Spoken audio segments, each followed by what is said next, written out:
Chase Langston handed over his last dollar for something everyone said was already dead. The skeletal donkey lay motionless in the dirt, ribs showing through matted fur, eyes barely open. The seller shrugged, pocketed the coin, and walked away, shaking his head. But Chase saw something the others missed. A faint tremor in the animal's ear when Dakota's voice drifted across the dusty corral. The morning had started like any other on the isolated ranch. Chase stood at the wooden fence, watching his 8-year-old daughter chase shadows between the weathered posts. Her laughter cut through the silence that had settled over their lives since Martha passed. Dakota had her mother's spirit, curious, fearless, always finding wonder in the smallest things. Today she discovered a family of prairie dogs near the well, chattering excitedly about their tiny burrows. The stranger arrived just before noon, leading a string of horses and that pitiful donkey trailing behind. The animal stumbled with each step, head hanging low, breath coming in shallow gasps. Other ranchers gathered around, examining the horses with practiced eyes. Nobody gave the donkey a second glance. "That one's got maybe a day left," the seller mentioned casually, nodding toward the dying animal. "Been trying to get rid of it for weeks. Won't eat, won't drink proper. Just taking up space." Dakota appeared at Chase's elbow, her small fingers gripping the fence rail. She studied the donkey with intense focus, the way she examined injured birds before nursing them back to health.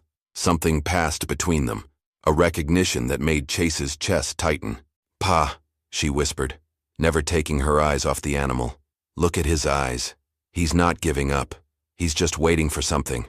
Chase felt his practical nature warring with an instinct he couldn't name. The ranch already strained their resources. Feed was expensive, veterinary care scarce. Taking on a dying animal made no financial sense. But Dakota's words echoed something Martha used to say about lost causes sometimes being the most important fights. The seller was packing up when Chase called out. The man turned, surprised when Chase pointed to the donkey. Money changed hands quickly, as if the seller feared Chase might reconsider. Other ranchers shook their heads, muttering about throwing good money after bad. Dakota ran to the animal immediately, kneeling in the dirt beside its trembling form. She placed her small hand gently on its neck, speaking in the soft tones she'd learned from her mother. The donkey's breathing seemed to steady slightly, though Chase wondered if he was imagining things. As they loaded the animal onto their wagon, Chase noticed something odd. Despite its weakened state, the donkey kept its ears pricked toward Dakota, following her movements with awareness that seemed impossible given its condition. The other animals showed no such interest. Only this one responded to his daughter's presence. The ride home was silent except for Dakota's quiet murmurs to their new arrival. She'd already named him Azmi, explaining that it meant friend in a language she'd invented. Chase didn't have the heart to correct her creative etymology. But as they neared the ranch, the donkey lifted its head for the first time that day, nostrils flaring as it scented the familiar smells of home. Chase felt a chill run down his spine, though he couldn't explain why. Something about this animal felt different, purposeful in a way that defied its obvious weakness. What Chase didn't know was that within hours, this decision would set in motion events that would test everything he thought he understood about survival, instinct, and the mysterious connections that sometimes form between the most unlikely companions. 3 days passed, and Azmi refused to die. Against all logic, the donkey that everyone had written off began showing signs of improvement. Not dramatic recovery, just small changes that caught Chase's attention. The animal's breathing grew steadier, less labored. Its eyes, though still dim, tracked Dakota's movements around the barn with growing awareness. Dakota had appointed herself Azmi's primary caretaker, a responsibility she took seriously. Every morning before breakfast, she'd slip into the barn with fresh water and a handful of oats. She'd sit cross-legged in the straw, talking to the animal in her gentle voice, telling him stories about her mother and the ranch. "Ma used to say that everything deserves a chance to fight," Dakota explained to Azmi one morning, carefully brushing the matted fur from his neck. "She said sometimes we just need someone to believe in us first." Chase watched these interactions from the barn doorway, torn between admiration for his daughter's compassion and concern for the heartbreak that seemed inevitable. The donkey was responding, yes, but it remained painfully thin, unsteady on its feet. Veterinary care was expensive, and the nearest doctor was 2 days' ride away. By the 4th day, Azmi managed to stand for longer periods. He'd shuffle to the water trough on shaking legs, drink deeply, then return to his corner to rest. Dakota celebrated each small victory as if watching a miracle unfold. Chase had to admit the animals showed more determination than he'd expected. Then the weather changed. Dark clouds gathered on the horizon, bringing the kind of storm that could last for days. The wind picked up, rattling the barn doors and sending tumbleweeds skittering across the yard. Chase spent the afternoon securing loose equipment and checking the roof for weak spots. Dakota remained in the barn, unwilling to leave Azmi alone during his recovery. She dragged blankets and cushions into the stall, creating a makeshift bed where she could keep watch. Chase found her there as evening approached, reading aloud from one of her mother's old books. "Storm's getting worse," Chase told her, noting how Azmi's ears swiveled toward the sound of his voice. "We should head inside soon." "He doesn't like loud noises," Dakota observed, stroking the donkey's neck as thunder rumbled overhead. "His heart beats faster when the wind picks up." Chase looked closer and realized she was right. The animal's nostrils flared with each gust, and his muscles tensed as if preparing to flee. Strange behavior for a creature barely strong enough to stand. The first drops of rain began pattering against the barn roof, when Chase noticed something else peculiar. Azmi kept turning his head toward the far corner of the barn, ears pricked forward, as if listening to something beyond human hearing. The donkey's posture had changed from resigned weakness to alert attention. "What's he looking at?" Chase asked, following the animal's gaze toward the empty corner. Dakota shrugged, but her expression grew thoughtful. "He's been doing that since yesterday, like he's watching for something, or someone." A chill ran down Chase's spine that had nothing to do with the approaching storm. Martha used to say animals could sense things humans missed, changes in weather, approaching danger, even illness in their companions. But this felt different, more focused. The storm was building into something fierce, the kind that could trap them in the house for days. As Chase prepared to insist they return to the main house, Azmi struggled to his feet with more energy than he'd shown since arriving. The donkey moved to the barn door, pressing his nose against the wood, breathing deeply as if scenting something in the wind. Whatever Azmi was sensing, it was coming with the storm. And from the way the animal's entire body had gone rigid with attention, Chase suspected their quiet recovery period was about to end. The storm hit with brutal intensity just after midnight. Rain lashed against the windows in sheets and wind howled through every gap in the old house. Chase lay awake listening to the timbers groan, calculating which repairs would be needed come morning. He'd weathered dozens of such storms, but this one felt different, angrier, more destructive. A sharp crack of thunder shook the house, followed immediately by the sound of splintering wood. Chase bolted upright, grabbing his coat and boots. Something had taken a hit, possibly the barn roof or one of the outbuildings. He needed to assess the damage before it got worse. Dakota's room was empty. Her bed hadn't been slept in, blankets still neatly folded where she'd left them. Chase felt his stomach drop as realization hit. She'd never come inside. Despite the worsening weather, she'd stayed in the barn with Azmi. Fighting against the wind, Chase pushed through the storm toward the barn. The doors stood partially open, banging violently with each gust. Inside, he found Dakota huddled in Azmi's stall, both of them wide awake and alert.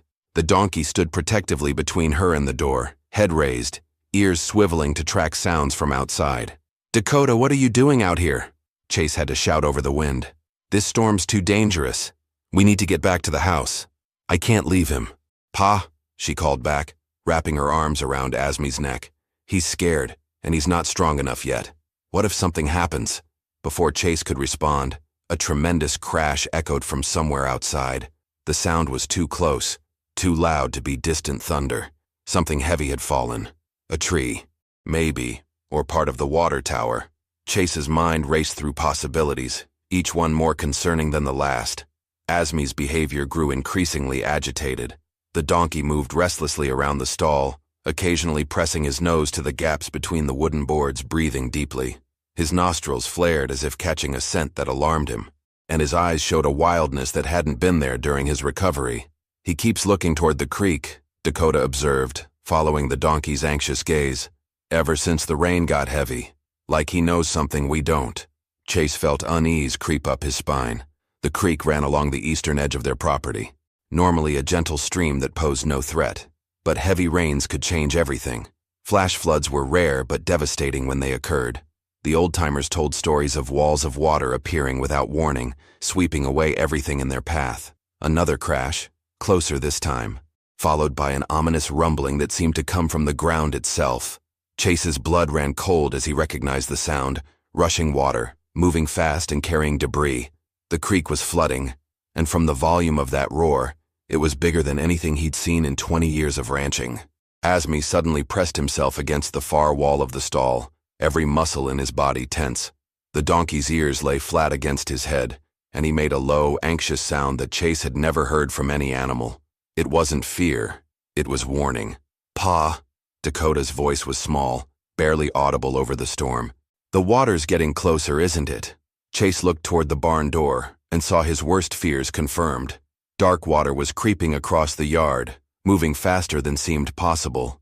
The flood was coming directly toward the barn, and they were trapped between rising water and a storm that showed no signs of stopping. They had minutes, maybe less, before the barn would be completely surrounded. But in Dakota's weakened condition, and with Azmi barely recovered, Chase knew they'd never make it to higher ground in time. That's when Azmi did something that would haunt Chase for the rest of his life. The donkey looked directly at him, as if trying to communicate something urgent, then turned toward a section of the barn Chase had never paid attention to before. Azmi moved with sudden purpose toward the back corner of the barn, where old hay bales were stacked against the wall. The donkey pawed at the ground insistently, then looked back at Chase as if expecting him to understand. The water was now ankle-deep around the barn's foundation, rising steadily with each passing minute. "What's he doing, Pa?" Dakota asked, watching Azmi's urgent behavior with growing confusion. Chase waited closer to investigate and discovered something he'd forgotten: a wooden trapdoor hidden beneath the hay. His grandfather had built this barn over an old root cellar, an underground storage room designed to stay cool and dry even during the worst weather. The entrance had been covered for years, buried under hay bales and forgotten equipment. Working together, Chase and Dakota cleared the heavy bales while Azmi stood watch, ears constantly turning to monitor the approaching flood. The donkey's agitation increased with every passing moment, as if he understood the urgency better than they did. When Chase finally pried open the trapdoor, cool air rushed up from the darkness below. "It's dry down there," Chase said, relief flooding his voice, "and high enough above the waterline to keep us safe until this passes." But as he prepared to help Dakota down into the cellar, a new sound cut through the storm, a deep, grinding roar that made the ground vibrate beneath their feet. Through the barn's gaps, Chase caught sight of something that made his blood freeze. The flood wasn't just rising water anymore. Trees, debris, and massive chunks of earth were being swept along in a churning torrent that would demolish anything in its path. "We need to move now," Chase said, lifting Dakota toward the opening, but she twisted in his arms, reaching for Azmi. "He can't fit through there." "Pa, the opening's too small for him." Chase looked at the narrow trapdoor, then at Azmi's bulk, and realized she was right. The donkey was too wide to squeeze through the cellar entrance. They'd have to abandon him to save themselves. Azmi seemed to understand the situation. The donkey nudged Dakota gently with his nose, then stepped back as if urging her toward safety. But Dakota planted her feet firmly, crossing her arms in the stubborn gesture Chase recognized from her mother. "I won't leave him. Not after everything." The water was now knee-deep and rising faster. Chase could hear the main surge of the flood approaching, maybe 2 minutes away at most.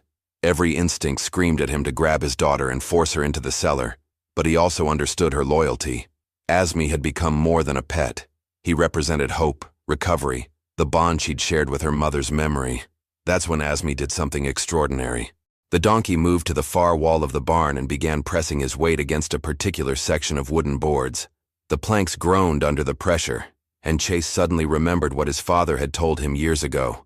This wall backed up against a steep hillside that rose above the floodplain. "He's showing us another way out," Chase breathed, understanding flooding through him like the rising water around their feet. The donkey continued pushing against the boards until several came loose, revealing an opening large enough for all of them to escape through. Beyond lay the rocky slope that led to higher ground, steep but climbable. Azmi had remembered something from his time wandering the countryside, the geography that could save their lives. As the flood's main surge crashed into the barn with devastating force, Chase grabbed Dakota and pushed through the opening Azmi had revealed. The donkey followed close behind, his recovery seemingly complete as adrenaline and survival instinct took over. But their escape was only beginning. The hillside was treacherous in the darkness and rain, and one wrong step could send any of them tumbling back into the churning waters below. The hillside was a treacherous maze of loose rocks and slippery mud. Chase led the way, testing each step carefully while Dakota followed close behind. Azmi brought up the rear, his hooves finding purchase on the rocky slope with the sure-footedness that came from years of navigating difficult terrain before his illness. They'd climbed maybe 30 feet when disaster struck. A section of rain-soaked earth gave way beneath Dakota's feet, sending her sliding backward toward the edge of a steep drop-off. Chase lunged for her, but she was already beyond his reach, scrabbling desperately for anything to stop her fall. "Dakota!" Chase's voice was lost in the wind as his daughter disappeared over the edge. Without hesitation, Azmi moved past Chase and picked his way down the treacherous slope. The donkey's recovery was complete now, adrenaline and purpose driving him forward with surprising agility. He navigated the loose stones and muddy patches that had defeated Dakota, his hooves instinctively finding the most stable path. Chase followed as quickly as he dared, his heart pounding as he called his daughter's name. The darkness and driving rain made it nearly impossible to see more than a few feet ahead. When he finally reached the spot where Dakota had fallen, he found a narrow ledge about 10 feet down, and his daughter clinging to a stunted tree that grew from the rocky face. "I'm okay, Pa," she called up, though her voice shook with cold and fear. "But I can't climb back up. The rocks keep crumbling." Chase assessed the situation with growing desperation. The ledge was too narrow for him to reach safely, and too far down for Dakota to jump to solid ground. The tree she clung to was small and already showing signs of loosening from the saturated soil. They had minutes before it gave way entirely. That's when Azmi demonstrated why pack animals had been essential to frontier survival for centuries. The donkey carefully positioned himself at the edge of the drop-off, then lay down on his side, extending his body as far over the edge as possible while keeping his rear legs anchored on solid ground. "He's making himself into a bridge," Chase realized, understanding the animal's intent. Using Azmi's sturdy body as an anchor point, Chase was able to lower himself down far enough to reach Dakota. The donkey remained perfectly still, muscles straining to support their combined weight while Chase helped his daughter climb to safety using Azmi's back and sides as hand and footholds. The rescue took only minutes, but it felt like hours. When they finally reached solid ground again, all three were exhausted and shivering.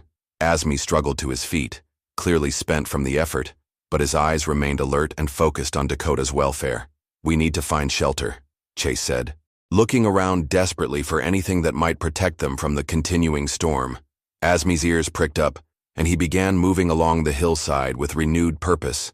The donkey led them to a shallow cave Chase had never noticed before, hidden behind a cluster of boulders. It was just deep enough to provide shelter from the wind and rain, with a sandy floor that felt like luxury after their ordeal in the mud and rocks. As they settled into their temporary refuge, Dakota wrapped her arms around Azmi's neck, tears mixing with rainwater on her face. "You saved me," she whispered into his damp fur. "Just like Ma said you would." Chase looked at his daughter in confusion. "What do you mean? What did your mother say?" "The night before she died," Dakota explained softly. "She told me that sometimes angels come in unexpected forms, and when we need them most, they'll know exactly how to help us." Chase felt his throat tighten with emotion. He'd been so focused on the practical aspects of survival that he'd missed the deeper meaning of what had just occurred. Azmi hadn't just helped them escape. The donkey had formed a connection with Dakota that transcended the ordinary bond between human and animal. But as dawn approached, and the storm finally began to subside, Chase knew their survival was only the beginning of a new chapter in their lives. Dawn revealed the full extent of the flood's destruction. From their cave shelter, Chase could see that the creek had carved a new channel across their property, taking the barn and most of their equipment with it. The main house still stood, but watermarks on the walls showed the flood had reached nearly to the windows before receding. Dakota stirred against Azmi's warm flank, where she'd spent the night curled up for warmth. The donkey had remained awake through the dark hours, ears constantly moving to monitor their surroundings for any new threats. His recovery seemed complete now. The near-death creature Chase had purchased just days ago was gone, replaced by an alert, protective animal with clear purpose. "How bad is it, Pa?" Dakota asked, following Chase's gaze toward their damaged property. "Bad enough," Chase admitted, "but we're alive, and that's what matters most." As they prepared to make their way down the hillside, Azmi suddenly stiffened with alarm. The donkey's ears swiveled toward a distant sound that Chase couldn't identify, a rhythmic splashing that seemed out of place in the post-storm quiet. Azmi moved to the cave entrance, nostrils flaring as he scented the morning air.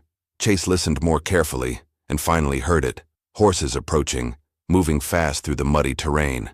But something was wrong with the sound. These weren't the measured hooves of rescuers or neighbors checking for storm damage. This was urgent, almost frantic.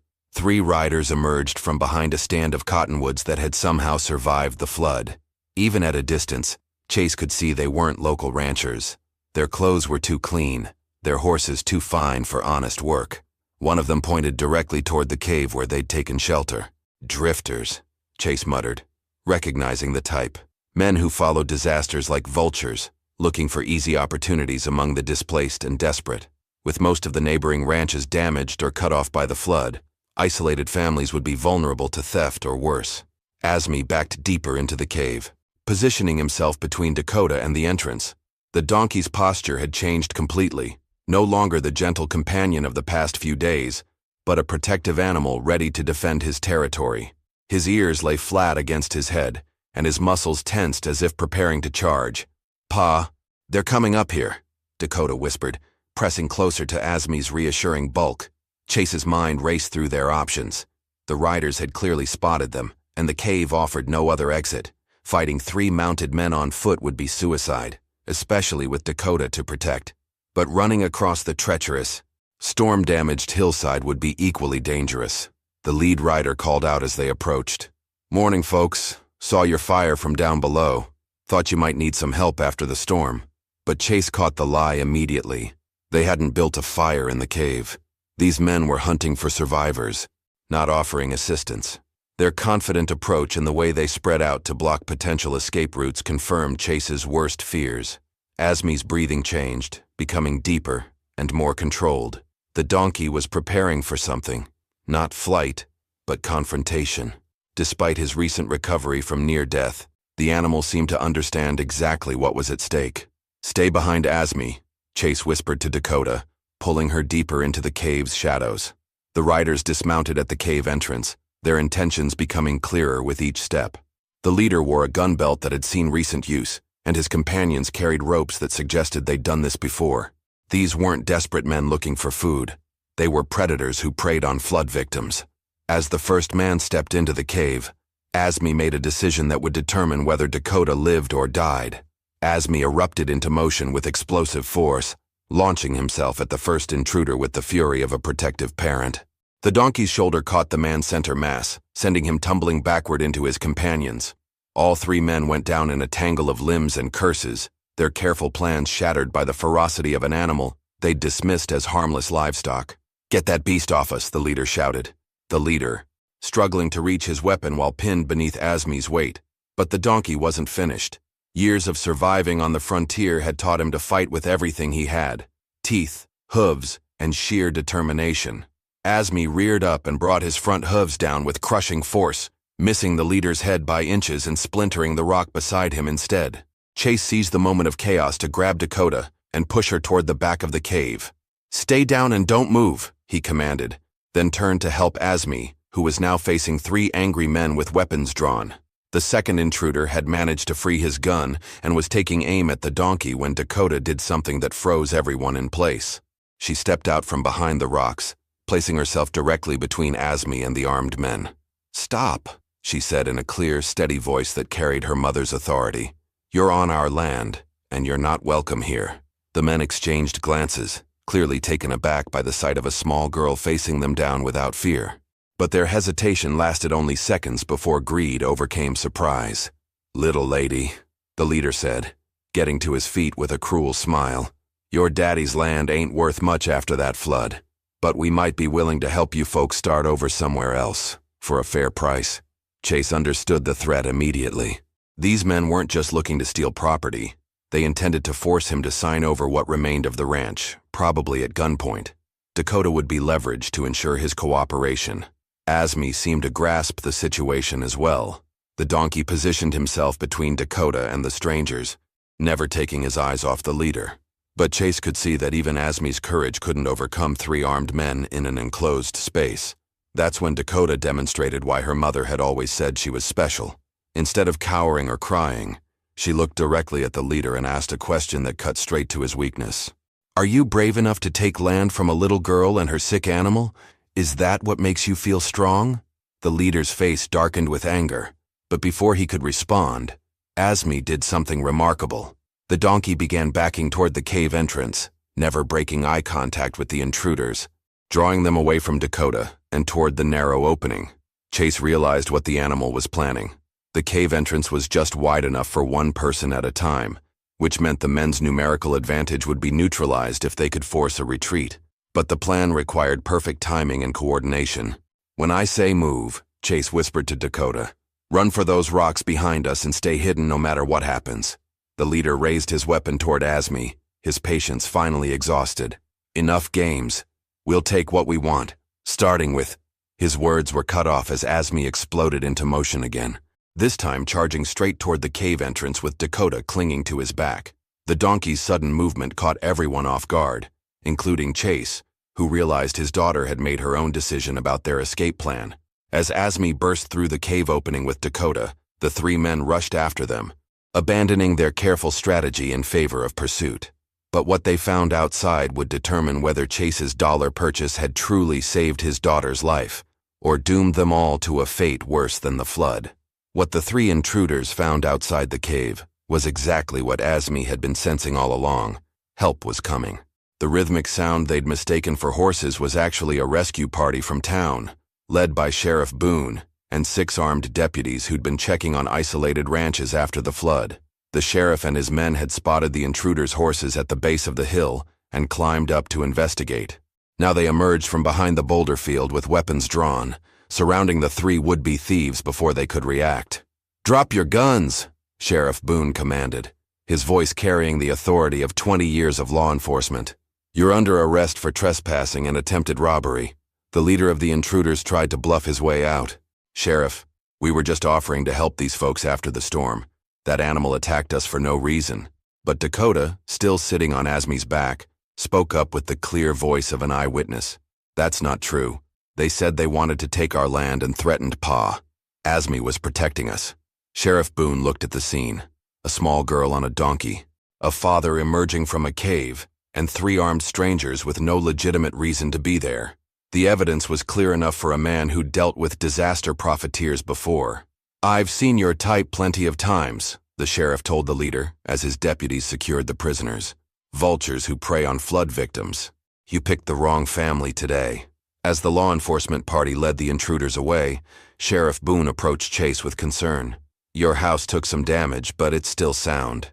We brought supplies, food, clean water, tools for repairs. You and Dakota will be fine." Chase felt overwhelming gratitude wash over him as he realized how close they'd come to disaster.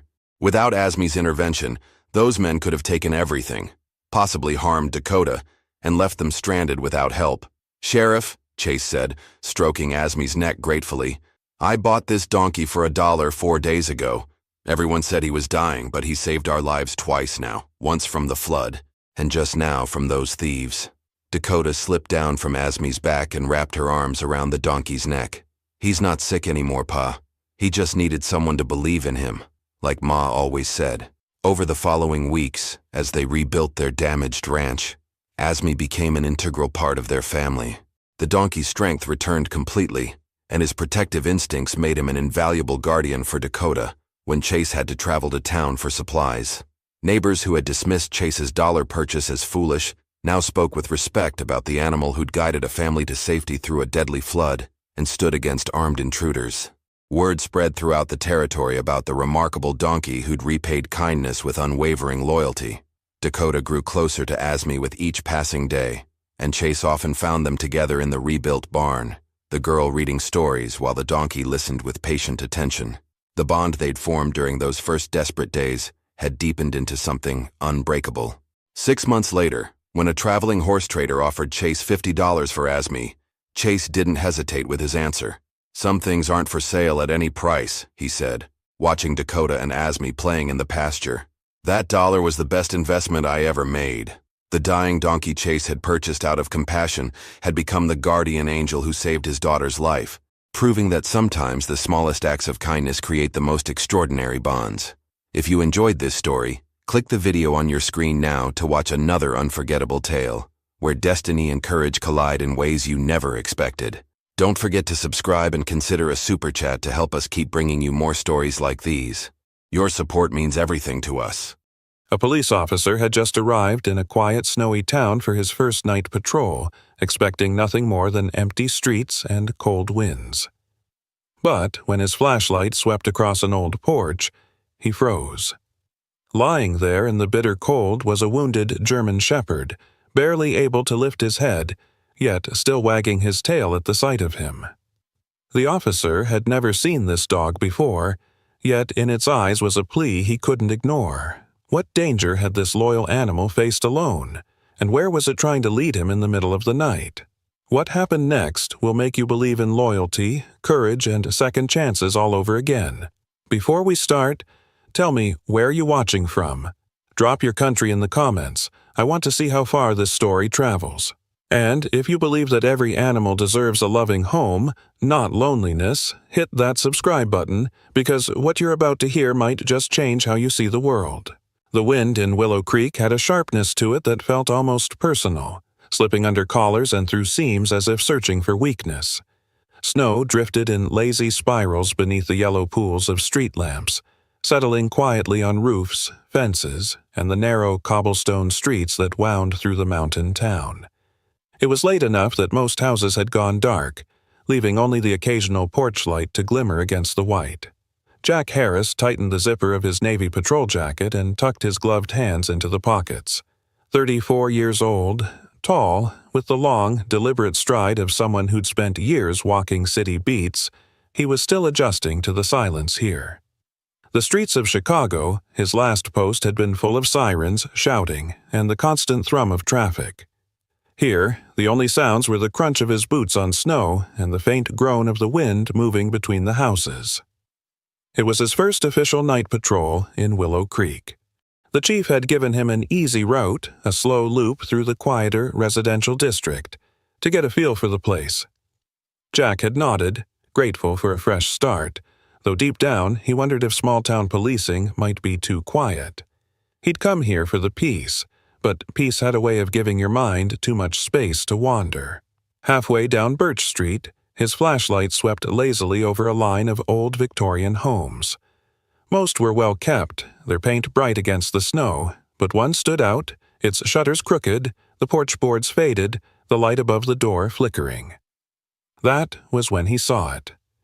At first, it was just a dark shape slumped on the snow-dusted porch steps.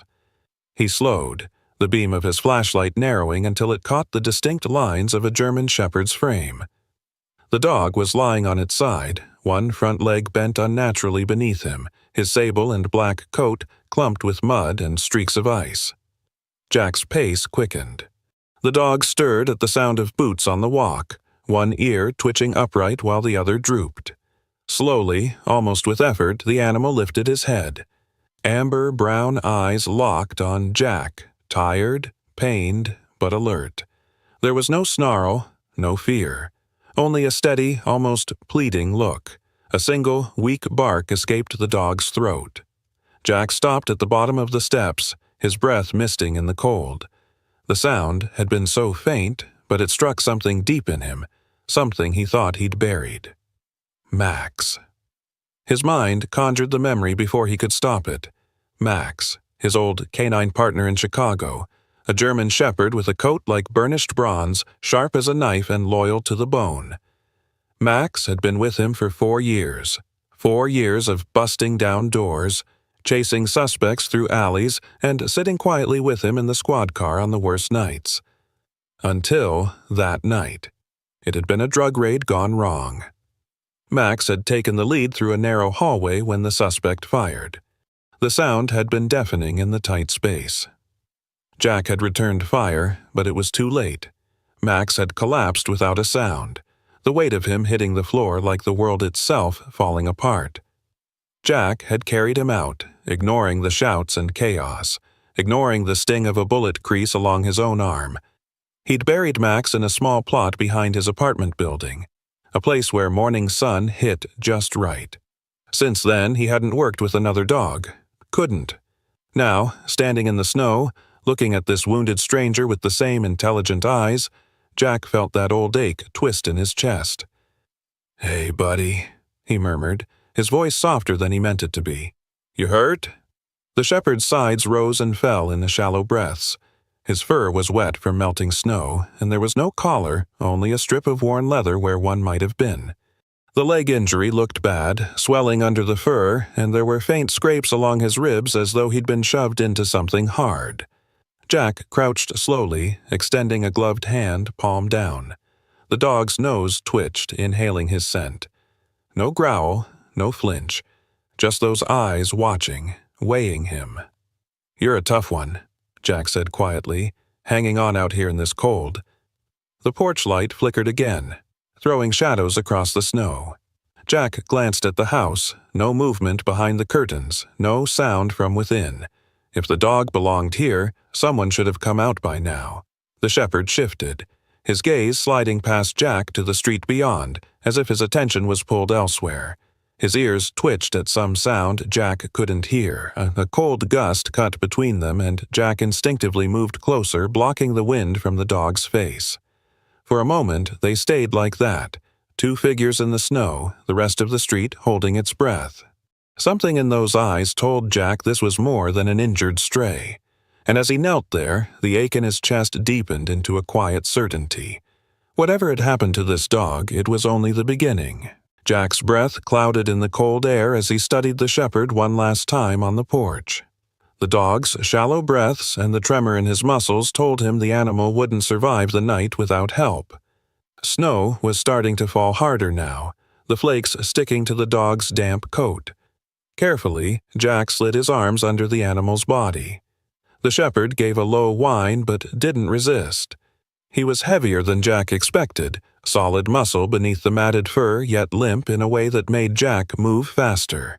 The porch creaked beneath his boots as he carried the dog to the patrol car parked at the curb. Jack eased the back door open and laid the animal down on an old wool blanket. As he adjusted the folds around the shepherd, his gloved hand brushed something rough along the dog's neck. A small leather pouch, cracked with age, hung loosely from a cord. Jack slipped it open and found a thin metal nameplate inside, the surface worn and tarnished. The engraved letters were nearly gone, but one word was still clear. Ranger. "Ranger, huh?" Jack murmured, meeting the dog's amber gaze in the dim car light. "All right, buddy, let's get you warm." He slid into the driver's seat, started the engine, and cranked the heat. The wipers cleared the windshield, revealing the sleeping street beyond, porches glowing faintly, windows shuttered against the storm. The nearest veterinary clinic that stayed open through the night was on Main Street, about 10 minutes away. As he pulled onto the road, Jack glanced in the rearview mirror. Ranger's head was up now, though unsteady. His eyes weren't on Jack, they were fixed on the side window, scanning the darkness beyond the glass. It wasn't a restless movement, Jack realized. It was focus. Halfway down Birch, Ranger's gaze followed something out toward the bony silhouettes of the pines at the edge of town. His ears twitched, then he gave a low, deliberate whine. "You're seeing something I'm not," Jack muttered, slowing slightly but not stopping. The temperature gauge on the dash was already low, and the last thing Ranger needed was more cold air. The streets were almost empty. A snowplow rumbled past in the opposite lane, its orange lights casting moving shadows across Ranger's face. The dog blinked slowly, then shifted forward on the blanket, his muscles tensing as if ready to stand. "You're not going anywhere till we get that leg checked," Jack said, keeping his tone calm but firm.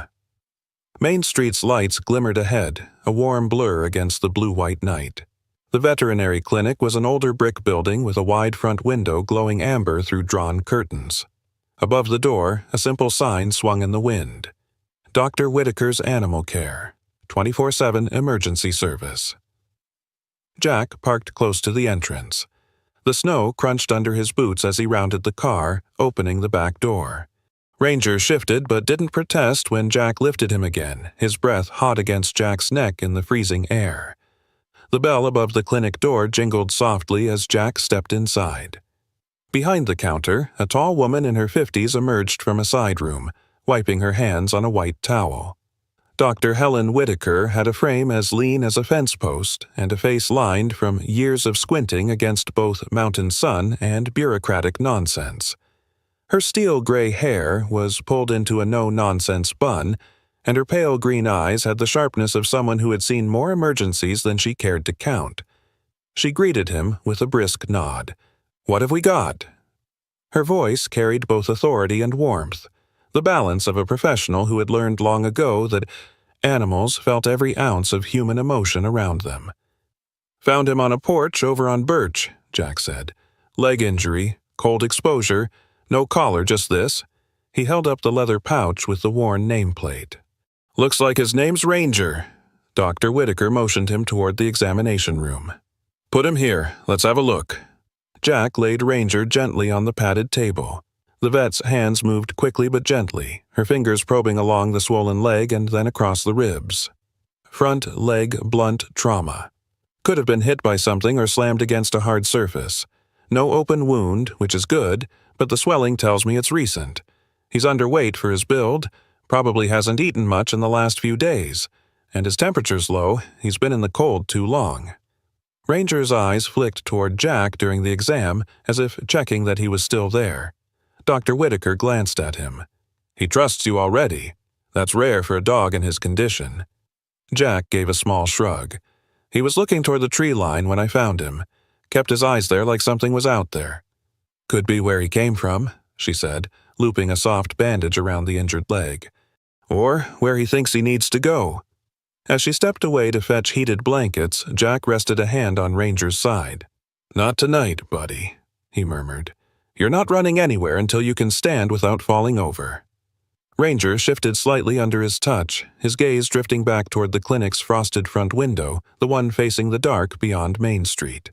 Jack noticed, and he filed it away. Snow had a way of swallowing sound in Willow Creek. By the time Jack stepped back outside, the town felt like it was holding its breath. The street was still and empty, save for the orange haze of a distant street lamp and the whisper of wind pushing through bare branches. Inside the clinic, Dr. Whitaker was preparing a heated enclosure for Ranger to rest in, but the shepherd was restless. He paced the examination table despite his injured leg, muscles tight, ears swiveling toward the front door. When Jack had tried to ease him back onto the blanket, Ranger's eyes locked with his bright, urgent, and unyielding. Jack had seen that look before. It was the same look Max had given him in the seconds before charging toward a suspect focus that cut through pain, through fear. "All right," Jack murmured, shrugging back into his coat. "Let's see what you're trying to tell me." With Dr. Whitaker's hesitant nod, Jack clipped a temporary lead to the worn strip of leather around Ranger's neck. The dog limped beside him but moved with surprising determination, pulling toward the end of Birch Street. The cold bit sharper now. Snow fell in thickening sheets, each flake catching the beam of Jack's flashlight as they passed the silent houses. Ranger kept his nose low, drawing in deep breaths of the frozen air. At the corner, he stopped abruptly, head lifting, tail stiff. "Got something?" Jack asked quietly. Ranger answered by tugging forward, leading Jack toward the narrow lane that ran between Birch and the tree line. Here the snow lay undisturbed except for a set of fresh impressions, broad, deep tire tracks that cut across the lane and into the frozen grass. Jack crouched down, tracing the edge of the tread with his gloved finger. The pattern was clean, not yet softened by falling snow. Someone had driven through here recently within the hour, maybe less. Beside the tire marks, faint but unmistakable, were footprints. The stride was long, the boot prints sharp-edged. A man's, most likely, wearing heavy work boots. Ranger's nose brushed the ground near the tracks, then moved toward a small splash of red staining the snow. Jack's stomach tightened. Blood. It wasn't much. Just a few drops, but in the white expanse it stood out starkly. He let his light travel ahead, following where the tracks and prints led, straight toward the mouth of a narrow trail cutting into the woods. The trail was little more than a footpath, its entrance half hidden by overgrown blackberry brambles now weighed down with snow. Ranger nosed toward it, then froze, his body angled toward the thorny brush. The beam of Jack's flashlight caught on something tangled in the brambles, a strip of dark fabric, snagged and torn. He stepped closer, careful of the thorns, and pulled it free. It was part of a jacket sleeve, the material heavy and weather-resistant, dark blue verging on black. Along the edge was a jagged tear, as though it had been ripped away in a hurry. The fabric was stiff in places, and when Jack turned it under the light, he saw faint smears of dirt and possibly dried blood. Ranger sniffed at the fabric intently, his breath steaming in the cold. His ears flicked back and forth, scanning the silent trees ahead. The woods loomed dark and still beyond the trailhead. Jack felt the cold settle deeper into his bones, and it wasn't from the weather. He'd been in this line of work long enough to know that fresh tracks, fresh blood, and torn clothing didn't happen by accident. The snow was beginning to fill in the edges of the tire tracks behind him. If he waited too long, the trail would vanish entirely. But he also knew Ranger's injury meant they couldn't push too far tonight, not without risking the dog's leg. Still, he took a slow step forward, shining his light deeper into the path. The narrow trail wound between dark pines, the snow beneath untouched except for those same boot prints and the thin line of tire ruts from something smaller than a truck, possibly a utility trailer. Ranger gave a soft, frustrated whine, glancing from the trail to Jack. Jack exhaled, his breath hanging in the air. "We've got our starting point," he told the dog. "We'll come back for it." He slipped the torn fabric into his coat pocket, giving the brambles a last glance before turning them both back toward the street. The snow was falling heavier now, muffling the world into silence again, but Jack's mind was already replaying the scene: the tracks, the prints, the blood, the torn sleeve. Something had happened out there in the dark, and whatever it was, Ranger had been close enough to get hurt, and close enough to know it wasn't over. The drive to the edge of town was short, but the storm had grown heavier. The swirling snow lit in bursts by Jack's headlights. The road narrowed, the houses thinning until they were little more than isolated shapes in the white. Beyond them, a dark silhouette took form, a weathered wooden house standing alone at the tree line. Jack slowed, parking at the side of the unplowed road. The tire tracks and boot prints he and Ranger had followed earlier curved toward the property, now softened at the edges by fresh snow. The house itself was 2 stories, the kind of construction common in Willow Creek 40 years ago. Its paint had long since peeled to a dull gray, the front porch sagging under the weight of time and neglect. The windows were black, shutters hanging at crooked angles. Snow clung to the roof in uneven patches. As Jack stepped out, Ranger leapt down from the patrol car with surprising force for a dog nursing a leg injury. His posture changed instantly. Head low, tail stiff, ears forward. He was locked onto the house like it had just whispered his name. Jack scanned the yard with his flashlight. A rusted mailbox leaned at the edge of the drive, the number plate missing. The path to the porch was buried in snow, but faint depressions hinted at recent foot traffic. They reached the porch steps, which groaned under Jack's weight. Ranger padded forward despite Jack's quiet command to wait, nose twitching at the cold air seeping from beneath the doorframe. The front door was locked, the brass handle stiff from disuse. Jack tried a gentle knock, no answer. A second, harder knock was met with the same silence. "Looks abandoned," he muttered, though the words felt unconvincing even to him. Ranger's reaction deepened his unease. The dog stood motionless, eyes fixed on a spot near the right corner of the porch where a wooden hatch lay flush with the boards. Jack knelt, brushing away snow, revealing a small cellar door padlocked and coated in a thin layer of frost. When his flashlight beam grazed the gap between the boards, he thought he saw movement, a flicker of shadow in the darkness below. Ranger's low growl rolled through the air, deep and deliberate. It wasn't the bark of a dog startled. It was the warning of one certain that something dangerous lurked nearby. Jack straightened, pulling out his notepad to jot down the address and a quick sketch of the house's layout.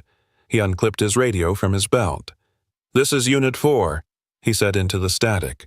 "Possible lead connected to earlier tracks. abandoned wooden house, northern edge of Birch Extension, requesting permission to investigate further. The reply came after a pause, the dispatcher's voice clipped and professional. Unit 4, negative on immediate entry. Supervisor says hold position until backup is available. You're still new out there, Harris. Don't take unnecessary risks. Jack stared at the house, jaw tightening. He'd been on the job long enough, a city or a small town, to know that waiting could mean losing the trail. Still, the chain of command was clear. He lowered the radio. "Guess we wait," he murmured to Ranger. But Ranger wasn't moving. The dog's stance was planted, his gaze still locked on the cellar door, as if he could see straight through the wood into whatever lay beneath. His breath steamed in the cold, ears flicking forward at the smallest sound. Jack gave the leash a gentle tug, but Ranger resisted, shifting only enough to sit on the top step positioned perfectly to keep the hatch in his line of sight. "All right, have it your way," Jack said quietly. He took one last sweep of the property with his flashlight. The collapsed shed at the back, the skeletal apple tree leaning toward the side yard, the faint outline of the forest looming beyond. Every angle of the place felt wrong, like a stage set waiting for a scene to begin. With the wind rattling the shutters above them, Jack scribbled a final note in his pad, slid the torn fabric from earlier into his pocket beside it, and stepped back toward the patrol car. Ranger followed reluctantly, pausing at the porch edge to cast one last long look toward the cellar. It was a look Jack had seen in Partners before, a silent promise not to forget. The following night, the storm had eased, leaving the streets of Willow Creek buried under a new blanket of snow. The air was sharp and clear, every sound carrying farther than usual. Jack guided the patrol car down the unlit road toward the edge of town, the same route as the night before. Beside him, Ranger sat upright in the passenger seat. The dog's injured leg was wrapped and supported by a padded brace Dr. Whitaker had fitted earlier that day, but his posture radiated alertness. His amber eyes scanned the passing snowbanks as if cataloging every scent that drifted in through the vents. Jack glanced at him. "You're not going to let this go, are you?" Ranger's ears twitched forward. No response needed. The wooden house emerged from the shadows, its shape familiar now, though no less unsettling. Frost rimmed the porch rails and the shutters still hung askew. The snow on the steps was disturbed again. Fresh footprints where there should have been none. Jack's hand instinctively went to the flashlight at his belt. He stepped out, boots sinking into the drift, and Ranger followed without hesitation, nose low to the ground. The porch boards groaned under their combined weight. Jack crouched beside the cellar hatch where Ranger had fixated last night. The lock was still in place, but something felt different, an almost imperceptible vibration under the wood. "Hold on," Jack whispered. He lowered himself, pressing an ear to the cold boards. At first, nothing. Then, faint and distant, came a sound. A low shuffle, as though something or someone was moving below. A pause, then another sound. Softer this time, like a muted clank of metal. Jack's pulse quickened. Ranger growled, low in his throat, and began pawing at the hatch. His claws scraped against the wood, the sound sharp in the winter stillness. "Easy, boy." Jack placed a hand on his back, feeling the tense muscles beneath the thick fur. The dog wasn't just reacting to noise, he was zeroing in on the source. As Jack straightened, a scent drifted up from the gap in the hatch. It was faint, but unmistakable. Cigarette smoke, stale and acrid, mingled with something more industrial machine oil, the kind used on engines or heavy tools. Jack's mind clicked through possibilities. This wasn't the scent of an abandoned space. Someone had been down there recently. Someone was down there now. He began moving slowly along the porch, eyes scanning the floorboards. Halfway toward the corner, his boot struck a section that sounded different hollow. He knelt, running his hand along the grain until he found a seam hidden under a layer of peeling paint, a secondary hatch, smaller than the first, nearly flush with the boards. Ranger was there instantly, nose pressed to the crack, tail stiff. He gave 2 short, urgent barks, then returned to pawing at the spot. "All right, partner, Jack muttered. "I think we found your door." The lock here was rusted, old, but not beyond breaking. Jack tested it, then stepped back, weighing his options. His radio was in his pocket. Protocol said to call for backup again, but backup meant time, and the sounds from below were fading. Shuffling, retreating deeper into the basement's shadows. Jack took one last look at the black windows of the house. No movement. No lights. The stillness pressed against him like a held breath. Ranger stood poised, gaze locked on the hatch as if daring Jack to wait any longer. Jack crouched beside him, resting a hand briefly between his shoulders. "We're not kicking it in tonight, but we'll be ready." He took a small piece of chalk from his coat pocket, a habit from his days in the city, and marked a discreet cross at the edge of the hatch. Then he pulled out his notepad, jotting every detail: the scents, the sounds, the position of the secondary hatch. The cold was biting through his gloves now. He gave Ranger a quiet signal to fall back, and the shepherd obeyed, though reluctantly. They stepped off the porch, their boot and paw prints fresh in the untouched snow. Behind them, the wooden house loomed silently, but Jack could still feel the faint hum under the boards, the lingering scent of smoke and oil clinging to the air. It wasn't just an abandoned building. It was a hiding place, and whatever was hiding down there didn't want to be found. The next evening, the snow had settled into a quiet, glassy crust, crunching under Jack's boots as he approached the wooden house once again. This time, he wasn't alone.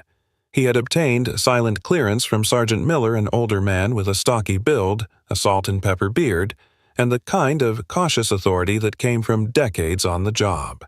Miller had agreed to let Jack take a peek, so long as he didn't go in without cause. But Jack knew cause was the one thing he wouldn't have to look far to find. Ranger trotted beside him, his brace secured, eyes fixed on the porch as though it had been calling to him since they'd left. The dog's gait still carried a faint limp, but his movements were fluid and deliberate. Jack paused at the smaller hatch he'd discovered the night before. The chalk mark was still there. The padlock on the main hatch, however, was gone. A prickle of unease ran down his spine. He knelt, flashlight in hand, and eased the hatch open. Cold, stale air poured out, carrying with it the unmistakable tang of oil and something else rot, faint but clinging. Ranger sniffed once, then descended the narrow wooden steps ahead of Jack, his nails clicking softly on the boards. The beam of Jack's flashlight swept across the basement. The space was larger than he'd imagined, the low ceiling supported by thick beams.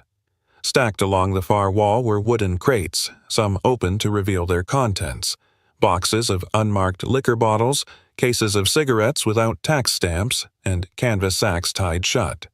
Jack's jaw tightened. Contraband. He moved deeper, his eyes adjusting to the dim light. There were clear signs this place had been in use recently. A folding chair pushed back from a table covered in maps, a lantern still warm to the touch, and in the corner, a small heater humming faintly. Ranger suddenly stiffened, his head snapping toward the far end of the basement where a section of wall was paneled with mismatched boards. He padded over, nose working furiously, then let out a sharp, echoing bark. Jack joined him, running his hand along the boards until he found an irregular seam. A door, crudely camouflaged to blend with the wall. "Good boy," Jack murmured, his pulse quickening. The door was locked with a simple slide bolt. Jack slipped his multi-tool from his pocket, working the bolt free with a practiced twist. The hinges groaned as he pushed it open. Inside was a small, windowless room lit only by the spill from Jack's flashlight. Against the far wall sat a young girl, her wrists and ankles bound with coarse rope. She was maybe 9 or 10, with tangled blonde hair and a pale face streaked with dirt. Her blue eyes widened in the light, and she shrank back instinctively. Hey, it's okay," Jack said softly, lowering himself to one knee. "I'm a police officer. You're safe now." Ranger stepped forward slowly, tail low but wagging, his posture calm. The girl's gaze shifted to him, and some of the fear in her eyes eased. Jack took out his knife and cut through the ropes, careful not to startle her. "What's your name?" "Emily," she whispered, her voice hoarse. Jack froze. Emily was the name he'd heard over the police radio 2 days ago. Emily Carter, the missing girl from Pine Hollow County. She'd been gone for a week, and the search had crossed into 3 neighboring jurisdictions. "You're Emily Carter," Jack said gently. She gave the faintest nod. Ranger nosed closer, and Emily reached out to touch his head. "He found me," she said in a thin voice, looking at the dog. "I heard him barking before you came." Jack's throat tightened. Ranger had led him straight here, straight to her. He slipped his coat from his shoulders and wrapped it around Emily. "We're getting you out of here. No one's going to hurt you again."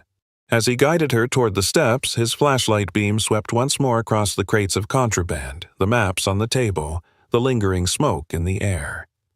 This wasn't just a hideout, it was part of something larger. But right now, only one thing mattered: the girl walking beside him and the dog who had refused to give up until she was safe. Jack had just gotten Emily to the base of the cellar steps when the sound of boots pounding on the porch made the hair on his neck stand on end.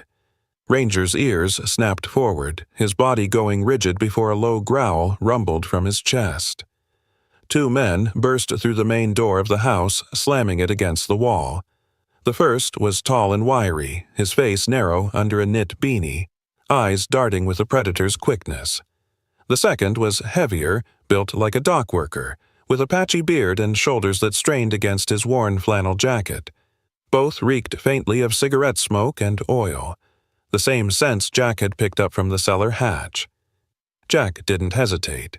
He shoved Emily gently toward the corner behind the steps. "Stay down. Don't move." The heavier man lunged first, his hand diving inside his jacket. Ranger exploded forward in a blur of fur and muscle, teeth flashing white in the dim light. He hit the man square in the torso, knocking him back into the wall with a grunt. The man's hand never made it to whatever he'd been reaching for. Ranger had his arm pinned, snarling low enough to vibrate the floorboards. The wiry man turned to bolt for the door, but Jack was already moving. He landed a hard shoulder check that sent the man stumbling, but the guy recovered fast, shoving Jack off and sprinting through the back doorway that led toward the tree line. Jack cast a quick look back. "Hold him, Ranger!" The shepherd didn't need telling twice. His weight stayed locked against the heavier man's chest, jaws clamped just above the wrist. The man squirmed but froze each time Ranger's growl deepened. Jack was out the back door in 3 strides. The cold hit him like a wall sharp, biting. Snow was falling heavier now, the flakes swirling in the beam of his flashlight and blurring the tracks on the ground. He spotted the fleeing figure ahead, a dark shape weaving between the skeletal pines. The chase pulled them deeper into the woods. Branches slapped against Jack's arms, and the snow crunched under each footfall, muffled by the wind. The man's dark jacket was easy enough to follow at first, but the growing curtain of snow was erasing his trail by the second. "Stop!" Jack's voice cut through the night, but the man didn't even falter. The forest floor began to slope upward. Jack's boots slid on patches of ice hidden under the snow, but adrenaline drove him on. His flashlight beam caught the man glancing over his shoulder, eyes wild. That split-second look back was all Jack needed. He lunged, tackling him around the waist. They hit the ground hard, the breath bursting from both their lungs. The man flailed, swinging an elbow back toward Jack's head. Jack caught the arm, twisting until the man yelped and dropped a folding knife from his grip. Snow stung Jack's eyes as he forced the man's arms behind his back. "Game's over," Jack growled, his breath loud in the frozen air. Back at the house, Ranger still had the heavier man pinned when Jack dragged his captive through the door. The girl was still crouched where he'd left her, wide-eyed but unhurt. Ranger released his hold only when Jack gave the order, stepping back but staying close enough to snap forward if the man so much as twitched. Jack's chest heaved, his gloves damp from snow. The sound of the wind outside was louder now, carrying the hiss of heavy flakes settling fast soon enough. The forest would erase every trace of their fight. But the 2 men who'd left Emily in that cellar wouldn't be vanishing tonight. The snow in Willow Creek had long since been cleared from the main roads, but the drifts along the sidewalks lingered like quiet reminders of the week before. The town had returned to its usual rhythm shopkeepers, shoveling their storefronts, neighbors greeting each other over steaming mugs at the diner. But for Jack Harris, the memory of the cellar, the chase, and the girl named Emily was still sharp in his mind. Ranger padded beside him on their way into the station, his coat sleek and clean after a week of medical care. The injury on his leg had healed completely under Dr. Whitaker's watchful eye, the brace now gone. He moved with the steady, confident stride of a dog who knew he'd earned his place. Inside the station's small community hall, the air was warm with the scent of coffee and cedar. A modest crowd had gathered, officers in uniform, a few townsfolk Jack recognized from his patrol route, and at the front, Sergeant Miller in a pressed dress shirt and his ever-present leather boots. Emily was there too, her blonde hair brushed and shining now, wearing a blue sweater with snowflakes stitched along the sleeves. Beside her stood her parents, Mark and Dana Carter, both in their late 30s. Mark was tall and broad-shouldered with a weathered outdoor look. Dana was shorter, with kind eyes that seemed to glisten every time they looked at their daughter. They had the air of people who had aged years in a week, their relief still tender. Dana knelt to stroke Ranger's head. "He's even more handsome than Emily described." Emily grinned, wrapping her arms around the shepherd's neck. "I told you he was the best." Jack watched the exchange quietly, his chest tightening with something warmer than pride. Sergeant Miller stepped up to the small podium. "We're here today to recognize an officer who, in his first month in Willow Creek, has already shown not just skill, but a commitment to this community's safety. And we're also here to recognize his partner because without him, last week's rescue might have ended very differently."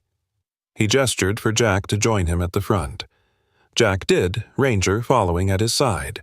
Miller handed him a framed certificate, the commendation for exceptional service, and then turned to Ranger, holding up a small black box. Inside was a silver medallion engraved with the town's seal. "This," Miller said, fastening the ribbon around Ranger's neck, "is the Willow Creek Medal of Bravery, awarded to those who act without hesitation to protect the lives of others. Ranger, you've more than earned it." Applause filled the hall, the sound bouncing off the wood-paneled walls. Ranger stood calmly, his head high, the medal catching the light. Then Emily's father stepped forward, holding a small package wrapped in brown paper. "We wanted to give him something from us," Mark said. Jack watched as Mark knelt and untied the string, revealing a dark leather collar with a brass plate. The plate had been engraved with careful lettering. Ranger, Winter Night's Hero. Emily fastened it around Ranger's neck herself, smoothing the fur back into place. "So, you'll never forget," she said softly. After the ceremony, people lingered, swapping stories and shaking Jack's hand. Eventually, the crowd thinned, and the station grew quiet again. Jack led Ranger outside into the crisp afternoon, the medal and collar gleaming against the shepherd's dark coat. They walked back to Jack's small house on Cedar Lane. It wasn't much, 2 bedrooms, a porch that creaked when the wind pushed against it, but it was warm and, for the first time in years, felt like home. Inside, Jack hung his uniform jacket by the door and knelt to unclip Ranger's leash. "Welcome home, partner," he said. Ranger trotted a circle around the living room before settling near the front door, his favorite vantage point. Jack poured himself a cup of coffee, then leaned against the doorway, watching as the dog rested his chin on his paws, eyes half-lidded but alert. He thought about the weeks ahead, patrols through quiet streets, the hum of the radio, the small but real dangers that would come their way. But now he wouldn't be facing them alone. Some houses locked their doors to keep the world out. Jack's, he realized, would stay open, not just for friends or neighbors, but for the one partner who had already proven he'd face the winter night without hesitation. In Willow Creek, word traveled fast, and soon everyone knew that Ranger was no longer just the dog Jack had found on a porch. He was Officer Harris's partner, the town's quiet guardian, and a symbol of loyalty that would not falter. And for Jack, who had once thought he'd never work beside a canine again, the sight of Ranger in his home was proof that some bonds were worth reopening your heart for. Sometimes God's miracles don't arrive in blinding flashes of light. They come quietly, through the loyalty of a friend, the courage to act, and the open door of a heart willing to care. Jack thought he was starting over in a small, quiet town, but God placed Ranger in his path at just the right moment, not only to save Emily's life but to remind him that love, trust, and purpose can be restored when we least expect it. In our daily lives, we may not all face a dark cellar or a snow-covered chase, but we do face moments where we can choose to protect, to love, and to stand by someone in need. Those moments are opportunities, little miracles, to reflect God's goodness to the world around us. If this story touched your heart, share it with someone who needs hope today. Leave a comment with your thoughts and subscribe for more true stories of courage and faith. And as you go about your day, may God bless and protect you and your loved ones. If you believe that He still works miracles in our world, write Amen in the comments.